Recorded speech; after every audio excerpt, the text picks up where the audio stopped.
Welcome to Chisholm Trail 61. Today we're going to be making an American goulash.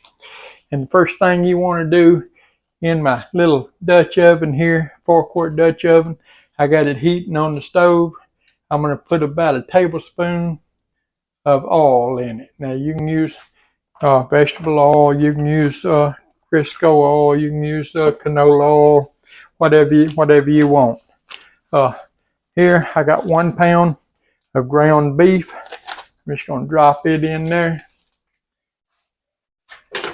Now I'm going to brown this ground beef. I'm just going to chop it up. You might hear it sizzle a little bit there. We're just going to chop it up, and we're going to brown it up good, and we're going to drain it. Okay, you can see we got our ground beef browned up there, drained.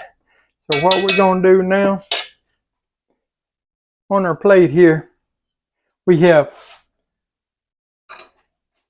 1 medium onion diced. We got 1 stalk celery diced. We got about 3 cloves of minced garlic. I used the minced garlic in a jar. That's equivalent to about 3 cloves. And we got 1 carrot diced up. And we're going to add this to just add all this into our meat here. And we got our burner back on. The burner's about on medium. We're just going to stir this in good.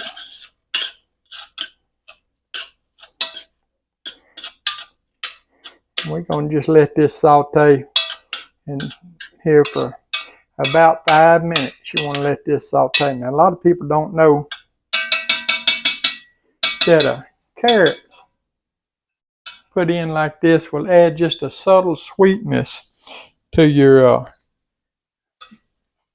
food. You know, I mean, it's not a real sweet flavor, but it's just sort of a subtle sweetness that it'll give to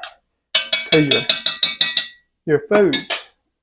And the carrot, if you shredded, I shredded it up with on my little grater, grated it. And if you grate it like that, then you won't never even know it's in there. Nobody will, because it'll just sort of blend in to the sauce and stuff. Same thing with the celery. The celery, you know, if you chop it up real fine, it'll just sort of fade away. Nobody will even know that it's in there by looking at it. You won't be able to see it in there, in other words. And so I got a big piece of onion there I missed though. You take that piece of onion out. I don't want that big old piece of onion in there. I don't know why it's in there. I must have missed that whenever I was dicing my onion up there.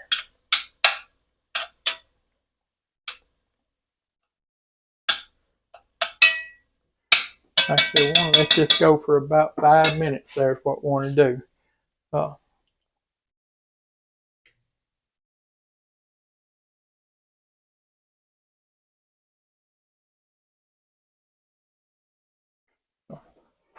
Let that simmer for about 5 minutes, and then we'll move on to the next step. Okay, our mixture there has been sauteing for about 5 minutes, so it's starting to wither away. We're talking about, we're going to add now, we got 2 teaspoons of salt, we got a teaspoon of dried oregano leaves, we got a ½ teaspoon of black pepper.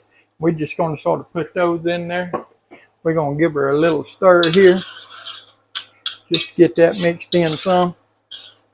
Maybe it won't smoke up, steam up too bad there for y'all. Y'all can't see.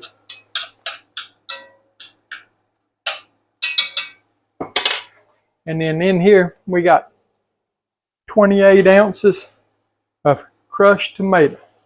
We're going to put that in. That'll settle that steam down.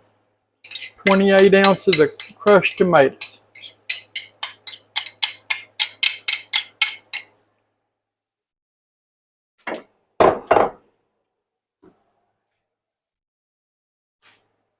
And here we have 2 tablespoons of tomato paste.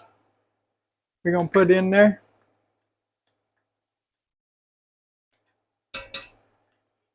American goulash. Man, this stuff is good. We got 1/4 cup of just white granulated sugar. We're going to sprinkle around in there. We got 2 cups of chicken broth. We're going to pour in there.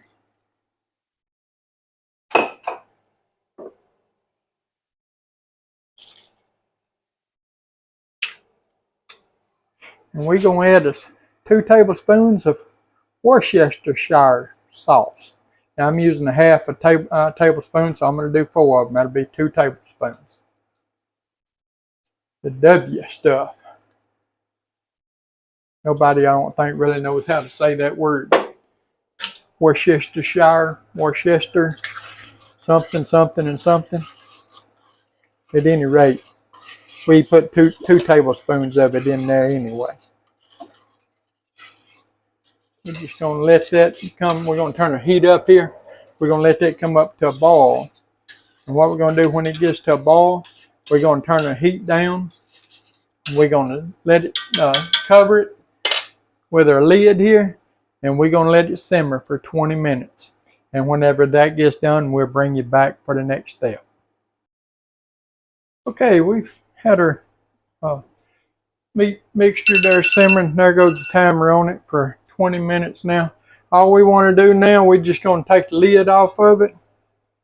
You can see it simmering. Boy, it smells good. We're going to pour in 2 cups of elbow macaroni. That's 2 cups of elbow macaroni. And we're just going to stir that in good.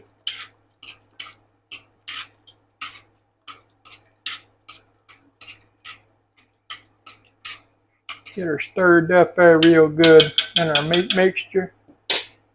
We're going to bring that back up to a simmer.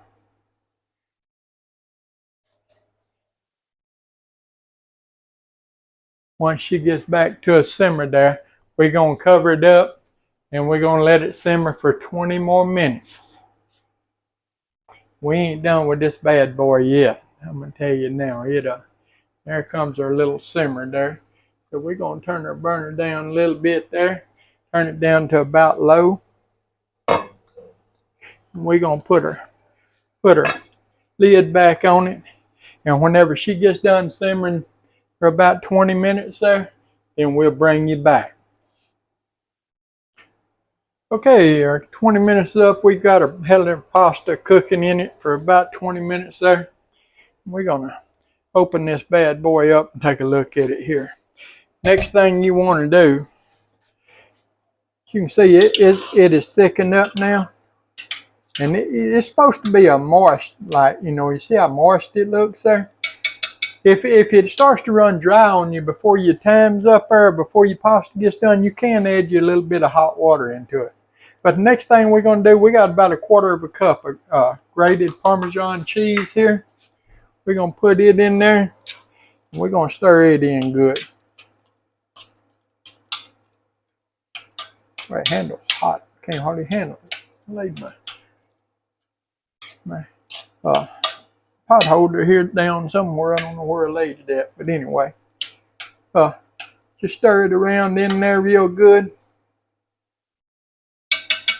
And since you can never have too much cheese, we're going to take our Parmesan here and we're going to just sprinkle some right on the top of it here.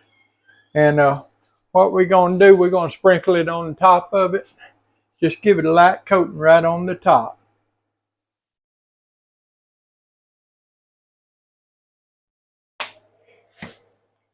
And she is ready to plate up.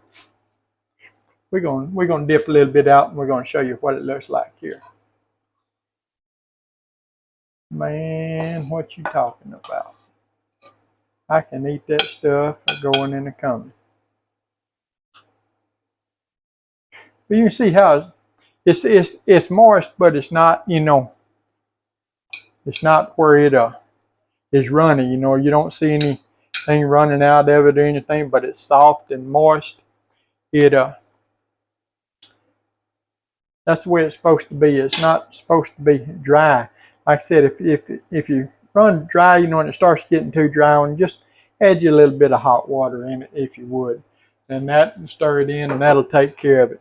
Hey, if you would, give the old video a thumbs up, like, share, comment, subscribe to our channel. We appreciate all of you do. We appreciate all of you take time every day to watch our videos. Hey, American Goulash. We'll see you on the next one.